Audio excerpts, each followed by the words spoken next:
Hello chess friends, and welcome to your Title of Chess channel, and welcome back to our mini series of the Scotch opening of the Scotch game that I recently started. We have followed now really brilliant game that was played by Stockfish with the white pieces against another top engine Arasan in this very sharp opening in the Schmidt variation of the Scotch opening. And many times when I analyze some games that were played by the Stockfish engine, you wanted to see also the reverse game. You wanted to see also Stockfish approach then with the black pieces, and that's why I decided to show you this game from black perspective, where Stockfish is now facing the Schmidt variation of the Scotch game. So as I said, please check out also the previous analysis where really Stockfish brutalized Arasan with the white pieces. Now Stockfish has to play with the black pieces in the Scotch game, and I think the approach that Stockfish is playing here is really different, because the Stockfish approach is more aggressive, is more direct towards the middle game stage. Arasan's approach was really a slightly passive approach. That's why Stockfish found good opportunities to win the game, to make its pieces active. Let's check out now how Stockfish handled the Scotch game, because I think it's really instructive approach here by the fish. So let's check out now the game. So e4 played by Arasan, e5, knight to f3, knight to c6, d4, the Scotch game. So here after e takes d4, we have knight to d4, and now knight to f6. So pretty normal stuff. And now comes the Schmidt variation with the move knight to c6. The idea is clear: messing up the pawn structure, getting use of here the 4 versus 3 pawn majority. And in our previous game we have seen that Stockfish used this pawn majority on the king side very effectively, very easily. The main strategical goal became actually the pawn majority attack on the king side. So that's why, if you don't play an active game, if you play a passive game, if you go into an endgame stage here from black's perspective, if you trade too many pieces, if you don't get something out of your central control, because we can notice here in the center of the board, black has a pure domination, because here with these 3 pawns, black can also create some kind of a space advantage in the center. If you don't gain anything out of it, then you get smashed. What we can also notice in these types of structures is that you should use here also the b file as a cool attack. I think you have to use the rook to b8 move, and many times in the Scotch game you see now this move. So that's why here, as I said, Stockfish approach instead of this Arasan's approach was much more aggressive. It was more directed towards the center of the board. So that's why I really liked here the Stockfish game. So after move b takes c6, queen to e2. Now this is the Schmidt variation idea. e5 is now coming, and then f4, g4, and similar stuff. So white is creating this pawn storm on the king side. So we have now d6, we have now g3, bishop to g2 is then a threat, targeting here the c6 weakness, and now comes bishop to e7, bishop to g2, castling. Castling also was played by Arasan. Now comes the first difference in this game, and also in our game that we have analyzed before. Now Stockfish plays d5 immediately. In the Arasan versus Stockfish versus Arasan game, here Arasan played the rook to e8, and then it allowed here Stockfish to play the move c4. This move c4 is basically the best approach here of whites. We're not allowing this d5 pawn breakthrough, because we have now beautiful control of that square. So that's why here Stockfish occupies d5 immediately, and that's now the different approach between Stockfish and Arasan, and probably many engines, because Stockfish is playing simply the most brutal move. So here after move d5, we have now the move e5, knight to d7, and now after rook to e1, we have now rook to e8, also played by Stockfish. Now it's time to play the move rook to e8, because now we went to get our rook where already our opponent's queen is, and if something gets cleared, then Stockfish wants to have a simplified game. Then of course we can get also an extra tempo against the endangered queen. So here in the continuation, we have now the position from the thumbnail, it's the move e6, and that's exactly what Stockfish I think wanted to get here, because here after move e6 we have now this beautiful idea, bishop to f6, and we're targeting now the weak b2 square. And the problem is now, of course, we have here sort of a attack on the e file, but still, of course, e takes f7 is possible, because it comes with the check. We have king to f7, and now after a couple of trades we have reached now this sort of almost endgame stage where it's obvious that Stockfish found, I think, here really good position, because okay, still we have this double pawn structure, but here I don't like White's position when it comes to this b2 square, because the b2 is an obvious weakness, and Stockfish will exploit its weaknesses very easily. For instance, even if you try to cover somehow with the move c3, then with knight to e5 or knight to c5, the knight will come on a very active square on d3, then with rook to b8, and then if knight to d3 happens again, this b2 will be in danger. So that's why here I think Black is really already a comfortable game. So that's why this approach by the fish is really much more stronger than Arasan approach, without playing, allowing basically the move c4. So please check out also our previous analysis, because I think it's very important to see Stockfish ideas and also Arasan's ideas in the middle game stage. So here after move rook to e8, we have now c4, and here Stockfish plays simply on this idea, because even if you try here something like c takes d5 to take out the pawn, that's not good, because you get rook to b2. The rook to b2 is immediately winning, because if you escape from this attack, you play maybe knight to a3, because the serious threat is of course some discovered attack, and then also to take out the rook. You cannot take the rook immediately, of course, because bishop to b2 will happen, and then you lose the rook again, so it's not possible. As I said, if you play knight to a3, it's not even better, because you get rook to e2, discovered attack against the rook, and now you can maybe play rook to b1, but now rook to e1, you see you have to cover with the bishop, and now with knight to b6 the game is over. The rook cannot get on the 8th rank. There are some threats of bishop to h3 is also now a serious threat. Even if you try some ideas like this, even bishop to f5 is possible, so it's game over here for sure. So as I said, really wild game already it can be. So the activity of black pieces is much better, and that's why from this point on, after move rook to b8, as I said, black has a comfortable game. So knight to a3 was played by Arasan, leaving this b2 unprotected. You can actually even take out immediately bishop to b2, rook to b2, and after c takes d5, maybe you can try here c takes d5, and then bishop to d5, knight to b6, attacking the bishop. Still you have this pass pawn on the c file, which is very important. And what we can notice also in this position is very important, and you should not forget about it when you play an endgame stage, that black's king is much closer to the center. So that's why when the queens were traded off, and when we almost reached the endgame stage, the king's evaluation is so important, because now the king will march towards the center very easily. Here it's much closer to the center of the board. Meanwhile, white's king will need much more time in order to centralize the king. So that's now huge and important thing in the endgame stage. So after move knight to a3, here Stockfish didn't take out the pawn. It's saying, okay, I will take the pawn when I like, but first I want to improve, of course, my pieces. So that's why knight to b6. We have c takes d5, knight to d5, and okay, here if you want to take, then you're basically improving, of course, your opponent's pawn structure. Now black doesn't have anymore this double pawn, so it will be now again a pleasant game here for the fish. So after move knight to d5, here we have knight to c4, and now bishop to f5. Very important move now, including all of the pieces into the game. Now, as we said, here the activity of black pieces is perfectly fine. So here after move bishop to f1 was played, we have king to d7. You see the king is getting into the game. It's an endgame stage. The king has to be active. The king should not be evaluated as something that you have to defend in this position. The king is now useful in our endgame stage. So knight to e3.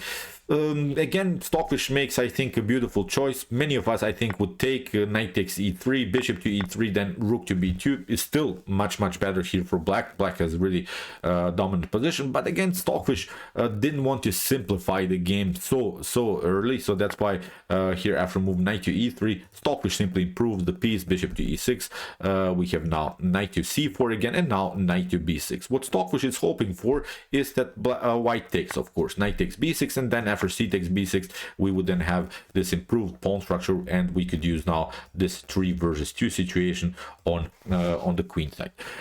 Okay, well, we can also say I think white has a 3 versus 2 situation on the king side, but it's a different story because it's not so useful to push pawns on this side because of this king's activity. The king is much closer to the king side. On the other hand, if white wants to be included on the queen side, look how long this path of the king would be towards the queen side. So that's why it's, I think, a favorable endgame here for black. So after move here bishop to knight to b6, we have knight to a5, we have knight to a4 attacking again this b2 weakness. We have bishop to g2, and now bishop to d5. Again, Stockfish hopes for trades and then to improve the pawn structure on the queen side. So here we have bishop to h3, king to e8, and now bishop to g2 again some perpetuals. But now after bishop to g2, here Stockfish finally took, and after king to g2 we have now c5. Here Stockfish doesn't want to lose any pawns anymore. It's now very important to stay with the pawns on the board. Again, this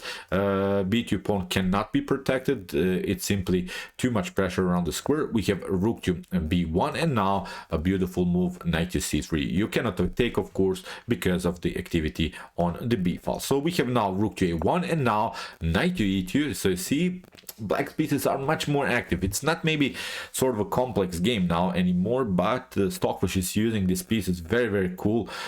Stockfish is using them really on best squares, and white cannot really activate its pieces somehow. White cannot even activate the king, because then if you don't move, for instance, the bishop, you lose the bishop. Then again the pawn with the rook to b2, then this pawn is weak. So too many tactical opportunities here for black. So we have now knight to c4, we have a rook to b4, we have knight to e3, and now finally bishop to b2. Stockfish decided now to take the pawn where the pieces were more and more active after move bishop to b2, rook to b2, of course, and now a3. We have knight to d4. This is now a good move because the knight is centralized, and the cool part is that this pawn is so far away from potential attack against the c5 pawn, because you would need, I don't know, maybe 1, 2, 3 tempi somehow or in a different way just in order to attack one pawn. Meanwhile, of course, black is doing something, so attacking the c5 pawn is not such an important thing here, because even if you try like Arasan did here, rook to c1, then of course it can be protected, and we can notice even the a3 now becomes a huge tactical problem. So we have h4, we have king to d7, we have h5, h6, we have knight to c4, and now rook to b3 attacking the pawn on a3, and now knight to a5, rook to b5, knight to c4, and again Stockfish is slowly but securely here improving the pieces. The pieces are getting more and more towards the center.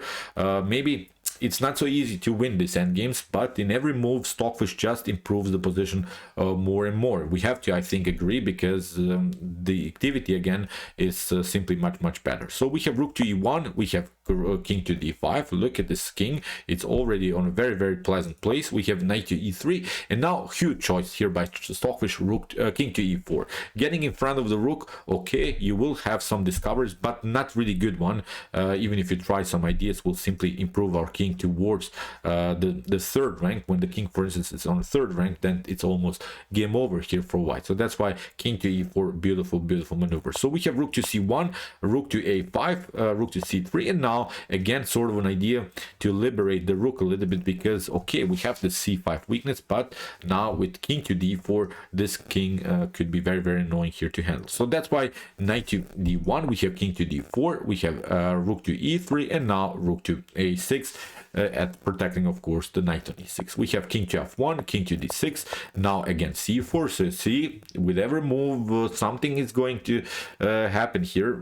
It's getting better here for black. Not it's, as I said, it's not so easy to win these games, but at least what we can do is just improve the position. So here we have knight to c3, we have c6, very important move also to control these two squares, the b5 and also the e5 square. We have now king to d2, and now knight to c7. We want, of course, to play something like knight to d5. If that happens, then of course, for instance, knight to d5, then c takes d5. If we connect these two pawns, if we create two connected pass pawns, then the game is practically over here for white. So that's why here we have a rook to e4 attacking the king, king to c5, we have king to c2, and now rook to d3, very active square for the rook, where it controls of course third rank, and it's of course also attacking the weak a3 pawn. So here we have knight to a4, we have a check, king to d5, now rook takes c4, but after king to c4, okay, here the Arasan engine played a beautiful tactical motif, but basically the game is not improving here for white because of this trade of rooks. We can again agree that this a3 is so weak, because if that pawn is taken, then black could create here a distant pass pawn, and the knight really doesn't love to battle against distant pass pawns. Whenever you're playing maybe against a knight in an endgame, you should create distant pass pawn and pass pawns on the edge of the board. So that's why it's very important now to take out the a3 pawn. So that's why here knight to d5 was played, and now Stockfish wants to control some squares, wants to also maybe take out this pawn. As I said, the most important thing here to recognize is the much better king here in the center of the board. So black's king is dominating all over the board. So we have now a4, we have now c5, we have knight to c1, king to c4, we have knight to d3, king to d4, again some perpetuals. But now after this move, knight to b4 was played, king to b3, and now this knight to c6, very important. Now this pawn is basically unprotectable. Even if you try some ideas to protect the pawn, then c4, c3 is going to happen. The king gets too far away from the action, so it's something to resign. So here after move knight to c6, knight to e2, we have knight king to e5, controlling also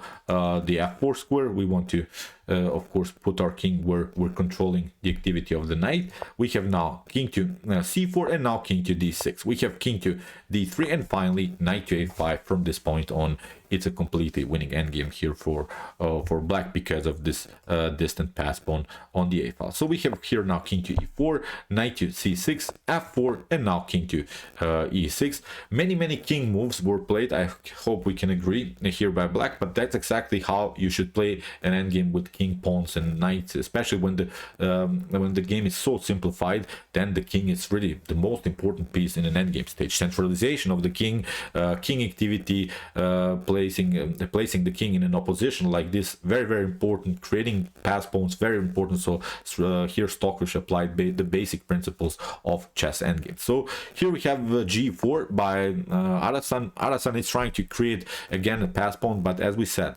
the king is already there. The king can compete against this pawn storm on the king side. Meanwhile, here the knight will be simply deflected too far away from the action. The knight will be deflected to the defense of a potential promotion on the a file. So here knight to e7, knight to c3, knight to c8, knight to d6, of course controlling the c4 square, not allowing the king to go here. We have knight to e8, and now king to c4, but now it comes with this idea to create at least some kind of an attack. Here we have now knight to e3, and now comes really a beautiful moment of the game. Here Stockfish sacrificed the knight for a pawn. After knight to g4, we have king to f5, knight to f2. Here Stockfish takes another pawn. Even if you try here, king takes c5, the king is simply too far away from the action. Now we can take out this one, and even if you try, we'll take out this pawn, of course, on h5, and then with two pawns versus the knight, the game is basically over here. So that's why after move king to f4, we have knight to d3, we have king to g4, knight takes c5, here we have king to h5, and here after move king to d3, in this position Arasan resigns. So let's see possible continuations. As we said, you can play this one, king to g4, and then even if you try, we're pushing our king here, or just we're pushing just the pawn here to h5, h4, and I think again we have created this very important distant pass pawn, and the pass pawn on the edge of the board, where the knight cannot really compete with it. It's so hard for the knight to compete against this pawn. So with this 2 versus 0 pawns on the king side, white is basically losing this endgame. So really stunning stuff. As I said, sometimes chess has to be played like this. We're used a little bit to see Stockfish brilliant brutal sacrifices, but let's go back to this stage to the stage of the game where Stockfish basically took over. Here after move e6, as we said, Stockfish went into a favorable endgame. We have e takes f7, king to f7. The pieces were traded off, but now rook to b8, very important move to recognize the weak pawn on b2, and from this point on, as we said, Stockfish had a comfortable game. So okay, I hope that you enjoyed the game. Interesting ideas of the Scotch game. If you want to see more Scotch games that we have analyzed before, check out our series so far with some games that we have analyzed before. And if you want to see more Stockfish, Lila Zero, Alpha Zero brutal chess games, check out my commented chess games played by computer series with some more beautiful tactical games like this. And if you like this content, don't forget to subscribe to my channel. See you soon with some more videos, and chess is the best, of course.